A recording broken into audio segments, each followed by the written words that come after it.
All right, let's dive into this research you sent over about how leaders communicate, especially during times of crisis. Yeah, it's a fascinating area.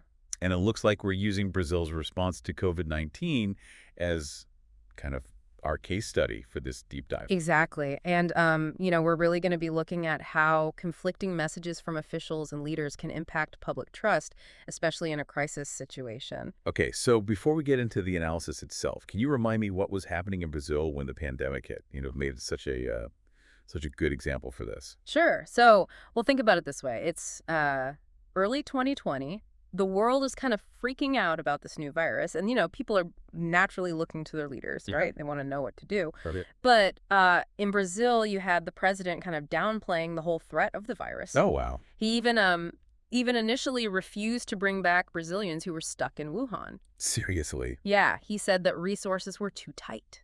At the same time, you had local governors in Brazil who were pushing for stricter measures, like lockdowns and things like that. Oh, so you've got like completely different messages coming from different levels of leadership. Yeah, exactly. Talk about mixed signals, right? Yeah, no kidding. It's no wonder that researchers were interested in this. Right? Oh, yeah, definitely. So let's talk about the analysis we have for this deep dive. It dives into all of this, right? Yeah, it does. And what makes this analysis really interesting is the timing. Oh. It was actually published in early 2020, like basically as the pandemic was just starting to unfold. Oh, wow. So it's like real time, almost. Yeah, almost like a real-time snapshot of how these communication breakdowns were happening. That's really interesting. It gives you a really raw perspective. Yeah, I bet. Okay, so how does this analysis break it all down for us? Well, they draw a lot on the work of Arjen Boin. Okay. He's a crisis management expert, Okay. and he co-authored this book called The Politics of Crisis Management. And it outlines a framework for understanding how leaders can either build or erode trust during these kinds of crises. Okay, so this Boeing guy is like the go-to expert for like crisis communication. Pretty much, yeah. Okay, so what's the main idea behind his framework? What's he saying about like how leaders should communicate when things are going crazy? Well, he basically argues that people crave three main things during a crisis. Oh, okay. First, they want a clear explanation of what's happening, like no sugarcoating. Yeah, just straight up tell us what's going on. Right, exactly. Yeah. Second, people want to know the reasons for all the uncertainty, like why are things so unpredictable? Okay, yeah, that makes sense. Help us understand why we don't have all the answers yet. Exactly. Okay, so we've got honesty and then explaining the uncertainty. What's the third thing? The third thing is that people want clear guidance on what to do, concrete steps they can take. Right, so it's not enough to just explain the problem. You have to give people something to do about it. Exactly. Yeah. Exactly. That makes total sense. When you're in a crisis, you want your leaders to be like a source of stability, right? Yeah. Not just add to the chaos. Yeah, you want them to be like a steady hand guiding you through. Right, exactly. And Boyne says that when leaders don't do those three things, when they don't clearly explain, when they don't justify the uncertainty, when they don't give clear guidance, that's when trust really starts to erode. People start questioning, are these leaders competent? Can we rely on them? Yeah, and I imagine that that makes people more likely to look for information or even leadership somewhere else. Exactly. They might turn to like alternative sources of information. Right, even if those sources aren't, as credible. Exactly, yeah. So going back to Brazil, it sounds like the president wasn't really hitting those 3 points that Boyne lays out, the clear explanations and all that. Right. So what was the fallout from that? Did people just start ignoring him? Pretty much. Yeah. Really? I mean, those mixed messages between the president and the local governors, it just created a ton of confusion and doubt. Right. So you had some people, they followed the president's lead and went back to their normal lives. Oh, wow. And then you had others who listened to the governors, and stayed home and took precautions. Man, I bet that caused a lot of tension. Right? Oh, yeah, definitely. Like within communities and families and friend groups. For sure. So it's not just that this lack of communication hurt the president's credibility. It also had real consequences, for how people actually behaved during the pandemic. Absolutely. Yeah. Wow. And it just shows you how important it is for leaders to communicate well during a crisis. Right. It's not just about looking good or, managing their image. Right. It's about people's lives Exactly. It has a real impact on people's behavior. and how well a society can respond to the crisis. Absolutely. That's a really important point. Okay, so where does this whole idea of leadership credibility fit into Boyn's framework? Oh, it's central, really. Yeah. Boyne says that a leader's credibility comes from like three main sources. Okay. The first is their existing reputation, like what do people think of them before the crisis even hits? Okay, so that's like their starting point. Exactly. Gotcha. All right, what's the second source? The second is their initial response to the crisis, So like those first actions they take and the first messages they put out. And then the third source is the timing of their response. The timing. Yeah, like did they act too quickly? Did they wait too long? Ah, okay, so finding that right balance. Exactly. Gotcha. It sounds like that initial response is really crucial, though, right? Yeah, I'd say so. Like, is that where the Brazilian president really messed up? Well, you could definitely say that. Okay. Remember how he downplayed the virus at first and then he didn't want to bring those citizens back from Wuhan? Right, right. Yeah, those early missteps probably hurt his credibility a lot, and it made it way harder for him to lead effectively during the rest of the pandemic. So it's almost like making a first impression, but with much higher stakes. Exactly, yeah. If a leader doesn't get that initial response right, they might spend the rest of the crisis trying to, win back the trust they lost. And it sounds like that timing thing can be really tricky too, right? Oh, yeah, for sure. Like if you wait too long, people think you're incompetent. Right. But if you react too quickly, you might seem, I don't know, reckless or something. Exactly, yeah. So how do you find that sweet spot? Well, there's no like magic formula or anything, Right. but Boyne suggests that that effective leaders, they find a balance between urgency and deliberation. Okay. Like they act quickly to address the immediate threat, but they also take the time to, gather information and make informed decisions. So it's about being decisive without being reckless. Exactly. Okay, that makes sense, but man, that sounds really hard to do when you're dealing with a full-blown crisis. Oh, it definitely takes skill. I bet. And that's why it's so helpful to look at contrasting examples. Mhm. So, this analysis actually highlights Jacinda Ardern's leadership in New Zealand as kind of a counterpoint to what was happening in Brazil. Yeah, she got a lot of praise for how she handled the pandemic. She did. So what was it about her communication style that was so effective? Well, remember those three things that Boyne said people need during a crisis?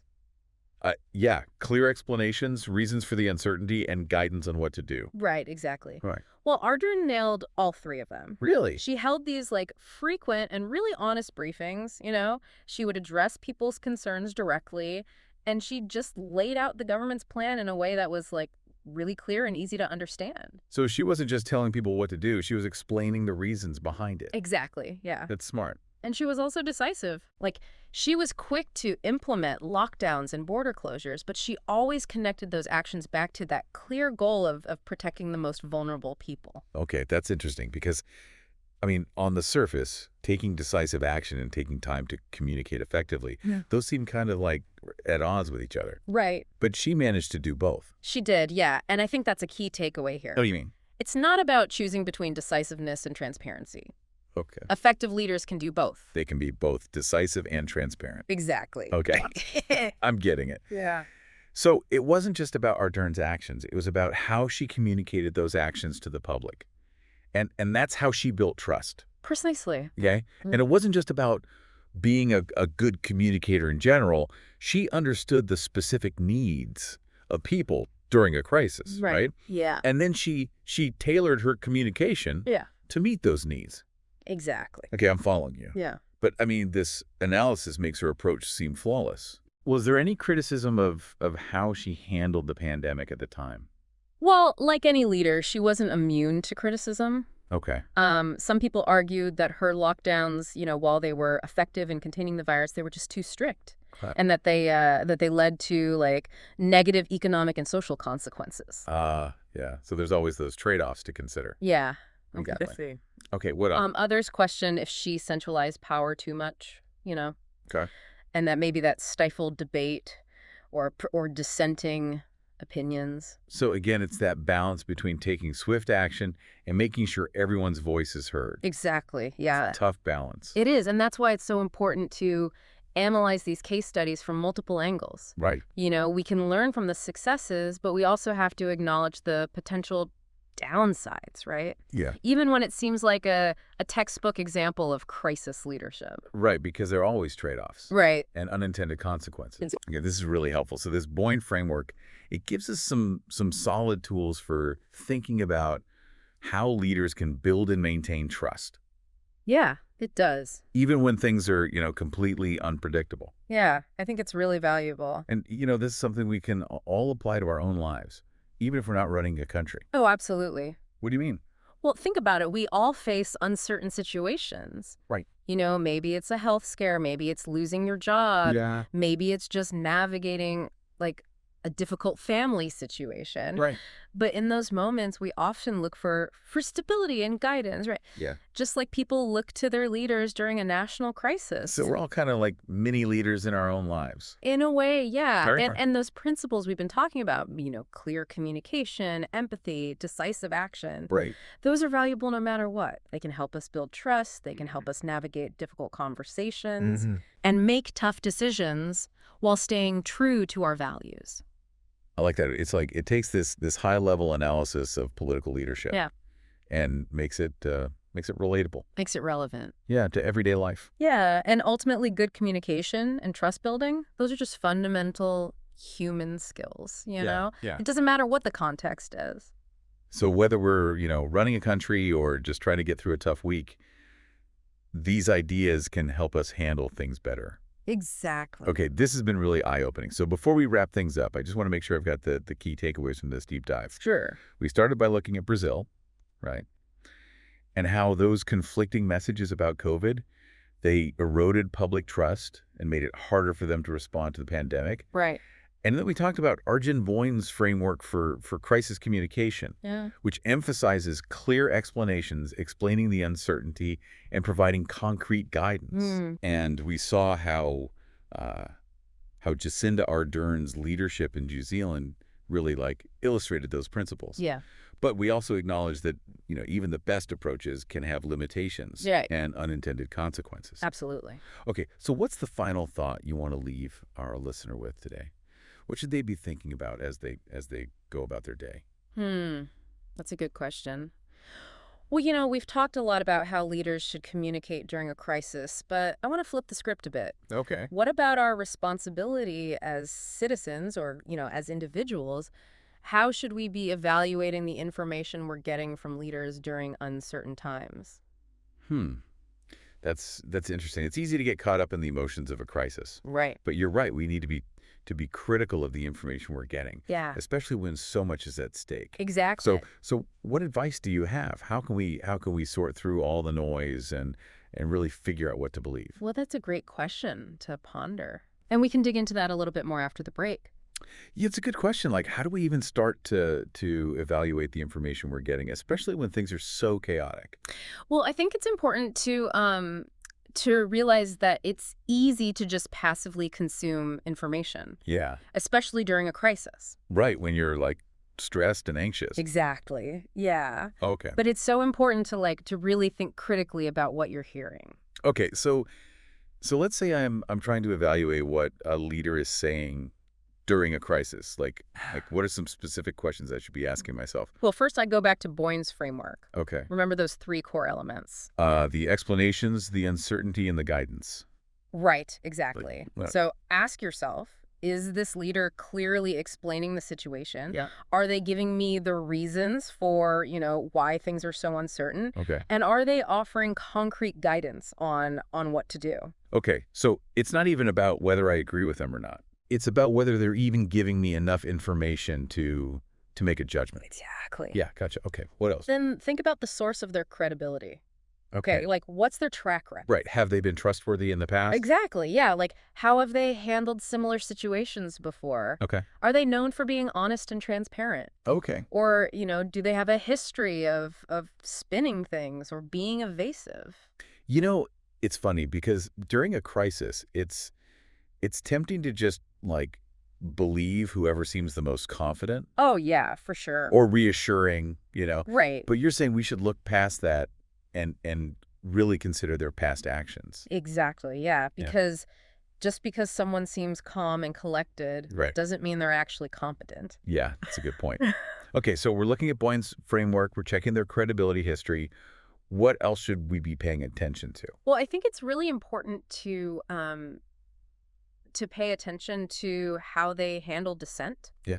Yeah, like how do they respond to people who disagree with them? Okay. Do they just shut down criticism Oh. or try to silence opposing viewpoints? Okay. Or do they, acknowledge those different perspectives? Right, even if they don't agree with him. Exactly, yeah. That's an interesting point because a leader who's really confident and competent, Right. they shouldn't be afraid of a little debate. Exactly, yeah, because a crisis often requires flexibility and Eh, eh. adaptation. Right. And a leader who's too rigid Yeah. or unwilling to even consider other perspectives, they might miss out on important information. Right, or solution. Exactly. This is really helpful. I feel like I have a much better framework for evaluating leadership now. Yeah. And not just during a pandemic. Yeah. These are like skills I can use in my work, in my community, even just in my personal relationships. Absolutely. Yeah, it's all about, honing those critical thinking skills Right. and applying them to all different areas of life. So it's not about blindly following. Right. It's about really thinking critically about the information you're getting. Exactly, and engaging in a thoughtful way. This has really changed my perspective. Like Yeah. I started out thinking about how leaders should communicate, and now I realize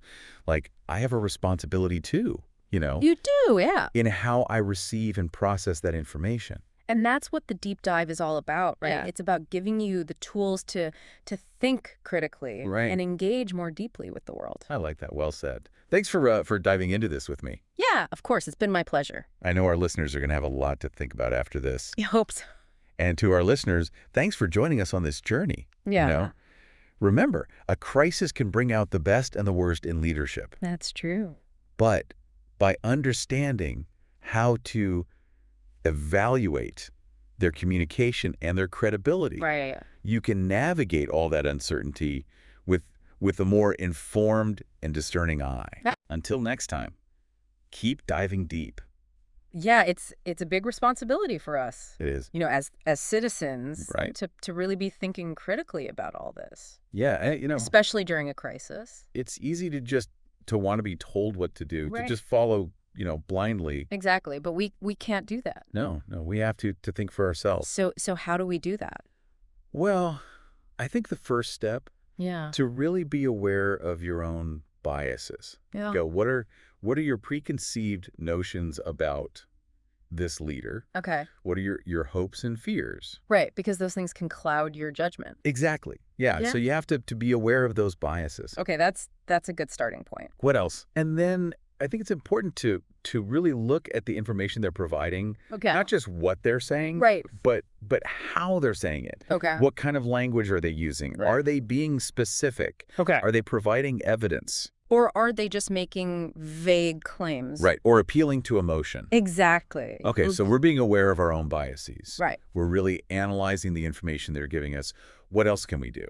And I think it's important to look for independent sources of information. Okay. Don't just rely on what this one leader is telling you. Right. Look for other experts. Right. Look Yeah. for journalists who are, reporting on the situation. Right. People who are doing their own research Exactly. and fact checking. Exactly. Yeah. Okay, that's a good point. So we're trying to get a more well-rounded perspective. Right. You want to be informed. Right. You want to have all the facts Okay. before you make up your mind. This is really helpful. I feel like I have a much better understanding of how to be a more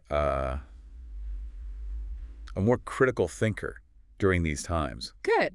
Good. Yeah. So I mean, I guess the bottom line is Yeah. we can't just passively accept what leaders tell us during a crisis. Right. We have to be active participants in figuring out what's true Absolutely. Yeah. and what's not. It's our responsibility Yeah, I as mean- citizens to be informed. And engaged. Yeah. Wow, this has been a really great deep dive. It has. Like I feel like we've covered so much ground We've from done that. analyzing Brazil's response to COVID Yeah. to really